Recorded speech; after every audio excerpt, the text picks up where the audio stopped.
Hi everybody, it's Mrs. Neller and I'm here to go over the bar graph project for Chapter 8 in Business Math. And this is how we're going to use Google Sheets to help us make a bar graph so that we can have a visual representation of some data that we're given about expense information. So again, we're going to go to Google and you're going to create a new sheet or open a new sheet. So you should be familiar with these steps by now, but make sure that you're logged into your school account, and then you can either just click on the 9 dots and open a new spreadsheet, or I'll show you. If you go here to the 9 dots, you can just open a new sheet right here, or you can go to your drive, and then in your drive you can click on new sheet as well. Okay, so you're going to open a new sheet, just click on the blank one, okay. And then we're going to title this. So here we're going to title it Chapter 8 Bar Graph Project, and then your name. So we'll do Chapter 8 Bar Graph Project, and then your name. If you want to star it, you can. That'll make it easier for you to find. Although if you star all of your files, then that doesn't really make it easier to find.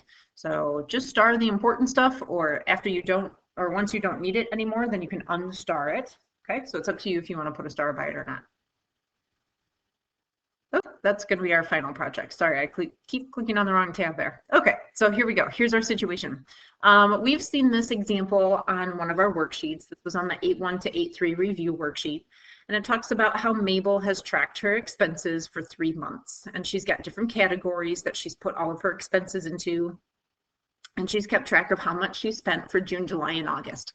So this is the information that we're going to enter into the Google spreadsheet. Okay, so for our first step here, we're going to enter in all of the headings that are going across the top, but we're not going to put in this category heading. We'll adjust that in our bar graph after we make the bar graph. So leave cell 1A or A1 blank, and we'll skip to B1, and we'll do June, July, and August, just like it looks there in the table. But then we're also going to add another one. We're going to do a quarterly total at the end, because if you're doing every 3 months in a year, that's a quarter. So we'll have the quarterly total there.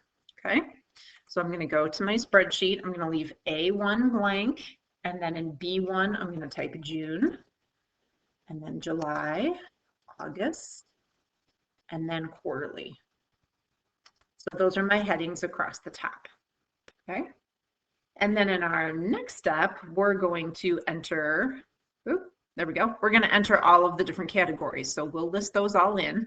And then we're also going to add a total at the end. So we'll do the total for each month, and then we'll do the total for each category. So that was what the quarterly meant.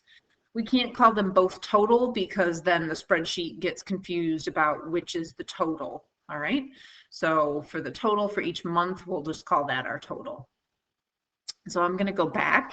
Now we'll be on step 9 here, and in that first column A, I'm going to type in all of those categories that are here. All right, so in A2, this is where the housing is going to be. And then if you hit enter, it'll just drop you right down to the next cell.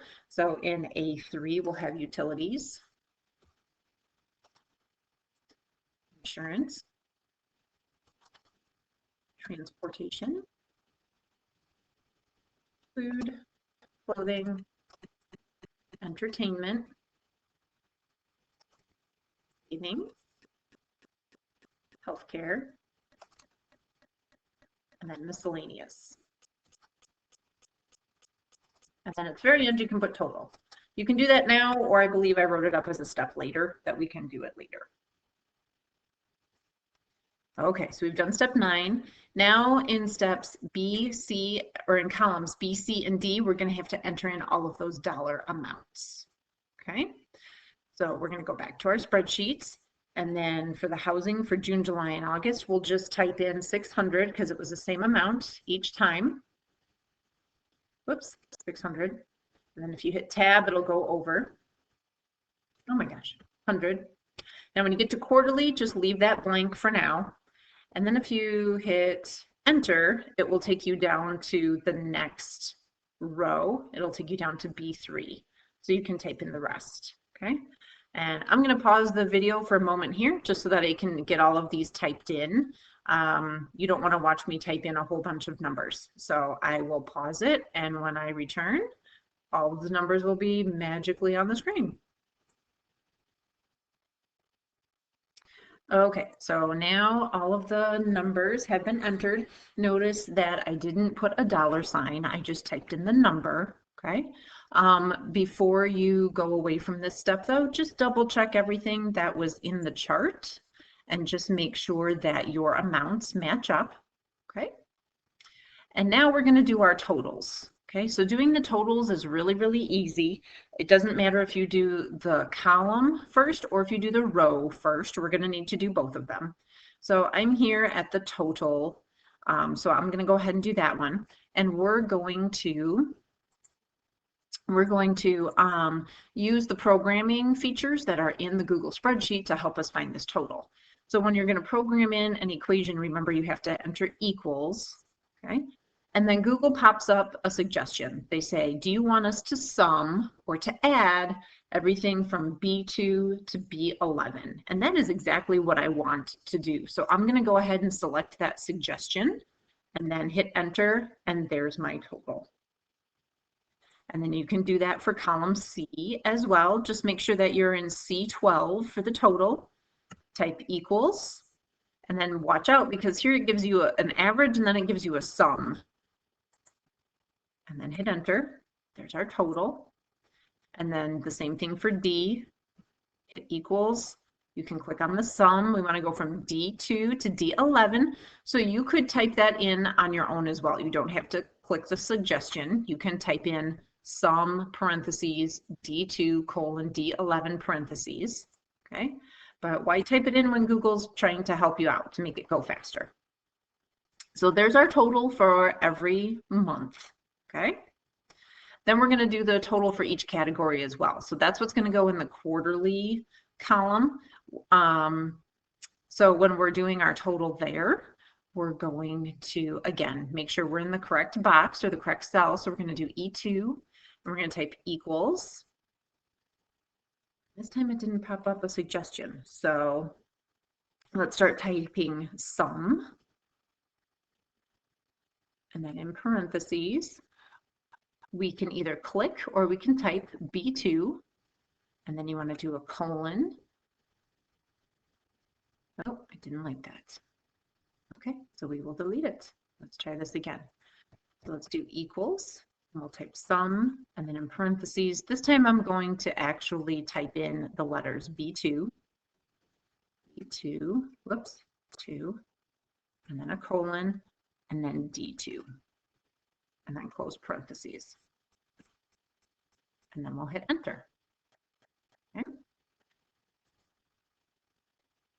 Equals, I wonder, since it's not popping up the suggestion, you could type this in for every single one.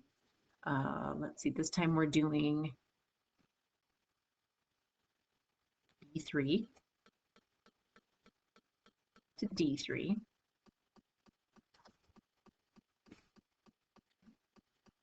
But I bet you could click on the box above, make sure it's blue. It's got that blue rectangle around it. It's got the little blue square in the corner. So if you click on that, drag it all the way down, and you can include the total as well, then it will sum all of those for you. And if you look at the 100s here, the savings was 100 every month. If you look across, if you add up 100 3 times, that's 300. 15 and 15 is 30 plus another 35, that's 65. So it's doing the correct calculations there. Okay. So now that we have our totals across each column and each row, now we're ready to do our graph. So if we look back at our directions here, we've got our totals, okay, and we're on step 13. So what we're going to do is we're going to highlight all of the cells that we have typed in, and then we're going to insert the chart. So we'll go to the insert menu and we'll select chart. So this part goes really fast. Now, something you could do if you wanted, you could highlight all of the categories, maybe not total, maybe you could leave total at the end. And you could, let's see, if we right click on this, it'll say sort range. And then in column A, if I want to alphabetize them, I can sort them so that they go from A to Z. That's ascending. Or if you want descending, you could go from Z to A. But if you click on sort, it will alphabetize everything for you. But I like the total being left at the end because that's going to be the biggest number and the biggest bar in our bar graph. Okay, so that's optional. If you want to alphabetize it, so it has a little bit more order to it, that's totally fine. If you want to leave it the way it was, that's okay too. You can just do the undo button, or you can do the redo button. Okay. All right, so now to make our graph, we're going to highlight everything. So just click on cell A1 and highlight down and over until you're on E12. And then from the insert menu, click on chart. And Google Smart, so it's going to pick the right kind of chart for you. Boom, there you go. It does a bar graph automatically. And it pops up the little chart editor menu. So that's good. That's where we're going to do all of our playing now. We're going to make this chart look how we want it to look. Okay. So I don't want you to just let Google make the chart and then be like, oh, I'm done. Okay. So we're going to make this look a little bit prettier. Now, if you ever click off the chart for some reason, the chart editor goes away, but if you click back on the bar graph, these three little dots in the upper right corner, if you click on those and then click on edit chart, the chart editor will pop back up. Okay. So in the setup menu, they have the chart type selected. And that's probably the best one. They have a lot of other ones here. You can do line graphs, you can do columns, you can make it horizontal or vertical, you can make pie charts, donuts, scatter plots. Okay, there's all different kinds, but really the best kind for our information is the one that they have, where it's the column chart. Okay, we don't need any stacking, we don't need to worry about aggregates, we don't have to change anything else in here. So pretty much the setup is how we want it to be. So we're going to go over to the Customize tab. That's really where we're going to change some of our features. So they have a lot of different options here. If we start with chart style, if you just click on that, the little drop-down menu pops up. And you can play around with this and make your graph how you want. You can change the background color. Okay, just don't make it too dark because then it's hard to see. You could change the border color. You can change your font, make it one that you like. Okay. You can play around with the different layouts here. I don't really like the maximize. As a math person, that doesn't look like how a bar graph is supposed to be. But I do like the 3D feature. It kind of makes the bars look a little more 3D. So I liked that mode. Okay. So you can take some time and you can play around with the colors. When you're done there, just click on the little down arrow and that menu will minimize. And then we can go to chart and axis title. And in here, they've got different menus. So they've got the chart title, the chart subtitle, horizontal and vertical axis. So I'm going to modify most of those. I'm going to start with my chart title. And I'm going to change the actual name of it. I'm going to call it expenses. And then I'm going to put a colon. And for some reason, they have an extra space after that comma after June. And same thing for July. And then I'm going to use the little symbol for and then August, and then I'll delete the quarterly because the quarterly was just what we had to call it. So that way it would make the total. Then let's see, my font is wide, but I'm going to change the color of it. I'm going to make it black so that way it stands out a little bit, and I'm going to center it. So if you click on the title format for the alignment there, you can center it. Okay, so again, you can play around with those properties, but then go back up to chart title and click on that. We don't need to worry about the subtitle, but do go to the horizontal axis. This is the one that's going to go across the bottom underneath all of those little names that are down there. Okay, so we're going to call that the budget category. Oops.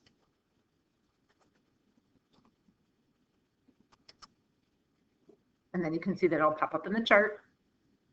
Got the same font. I'm not going to worry about the size, the color. You can make that black if you want to, or whatever you want to match or to look different. I'm going to leave mine centered, so it's centered underneath. Okay. And then I'm also going to go to the vertical axis. The vertical axis should have a title. We're going to call that dollar amount spent. You'll see that pop up over to the left. Okay, and it even rotates it for you so that it goes vertical on that axis. And then again, the color is automatically set. I changed the color up above, so it's automatically set to match. But if you want to make it the same or you want to make it something different, you could. You could change the font. Okay, but once you have your title and then your vertical and your horizontal axis labeled, then we're good for this category. So you can close or minimize that chart and axis menu. We're going to skip the series. We don't need anything in there, but we are going to go to the legend. So I'm going to drop down the legend menu and I'm going to change the position. I want it to be on the right. That makes it look a little bit nicer to me. Okay. And again, you can play around with the other features. If you want to change the color of the text there, you can. Just don't make it too distracting, you know, kind of think, how would I want this to look if this was in some presentation that I was giving in a professional setting? So once you're done making adjustments there with your legend, you can minimize that drop-down menu. The horizontal axis, we've already made some changes there. But one other thing that you could do where it says the slant labels, oh, not there. There was it, the auto, label the font size, text color. I thought there was something in the horizontal axis, maybe not. Maybe I'm thinking of the vertical axis. Let's check there. There we go. Our vertical axis.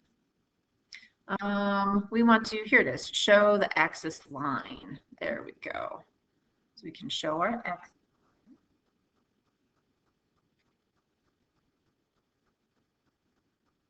I think that's the only thing we need to adjust there. If you want to change the font, if you want to change the colors, you can. And then the last one is the grid lines. Maybe this is what I'm thinking of. When we go to the grid lines, oh, here it is. Here in the grid lines, you have the vertical axis, and then you also have the horizontal axis.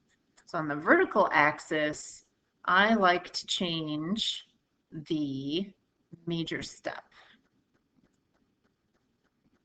Make that a step, major step. Is that the count?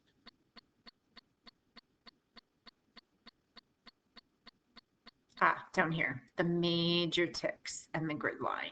Okay, so let's do the little major ticks. There we go. And then let's make them in their position. Let's make them outside, inside, cross. I like the inside. Okay. And then line thickness. Minor grid line, what does a minor grid line do? That's kind of cool. So you can decide if you want the minor grid line or not. Okay. Minor ticks, well, that adds the extra little counts in between, so that's kind of cool. Tick position is inside, okay. Maybe it's not showing up because my graph is smaller. Okay. All right. So play around with those features. Again, you can look over the directions as well. So I have everything laid out here for what you need to do in the chart title menu, the horizontal, the vertical axis, the grid lines and the ticks, the drop-down menus. See there, it says make the major count 10. Okay, let's try that. in the grid lines. So that's where I'm at. I'm in the grid lines.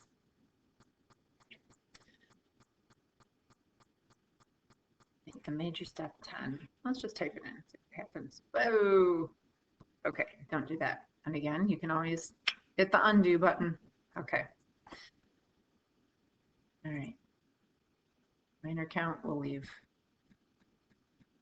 auto. Oh, but then that took away the minor ticks. Let's leave the minor ticks in there. That looks kind of cool. I don't think I had that in the directions, but I like it now. Okay. All right. So when you are done, when you're satisfied with your graph, you can close out of the chart editor, and then you can move your graph over if you need to. If you want to reposition it so that it spreads out a little bit better so you can see it more, that's totally fine. Okay, you can see how if you stretch it a little bit more, you can see the words get a little bit bigger.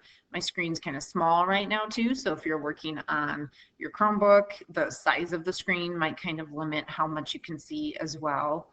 So you could always adjust your window. You could zoom out so that way you can see more of it. Okay, but again, remember that you can click on those three little dots there to go back into the chart editor at any time. Okay. Okay, then once you're all done making your graph, before you completely wrap this up and submit it, I want you just to click an empty space somewhere. So if you need to move your chart over so that you have a little more empty space, you can. But just click on an empty cell, and I just want you to type 3 sentences with your reflections about this project or some conclusions about the graph. Okay, so click anywhere in the empty space and just type 3 sentences that you noticed. Like maybe you can say, wow, the majority of her expenses went to this category and this category and that category. Okay, you could name the top 3 categories that her money gets spent on. Or you could say, since we have the total in here, it makes this bar really tall, and then it makes all the other ones look really small, and it's kind of hard to read. So maybe that's a fix that you could do. Maybe you could go back in and you could take out the total. Okay. You could say, it's really good that she's saving the same amount every month. So you can see that in the bar graphs as well. The bars are the same height. Okay. Maybe you could say something like, if this was my budget, I would or wouldn't do, etc. Okay, so just give me 3 conclusions, 3 reflections, or it could even be what you liked or didn't like about this project. Okay, so at least tell me one thing about the bar graph, and at least tell me maybe one thing about the project, and then something else. I need 3 sentences. Okay, 3 good sentences. And then once you have this complete, then you can submit it in Canvas. Make sure that when you're submitting it, that you select your file from your Google Drive. Okay, don't select my file with the directions. If you save the directions and download them to your Google Drive, don't upload the directions. Make sure that you upload your project. That's why I have you put little dash with your name at the end of it, so that way you can tell it's your project and not the directions that I gave you for the project. Okay? And we will go over this in class as well, so that way if you have any specific questions or if you find something cool and you want to share it with everybody, you can. But as always, if you have any questions on this project, let me know.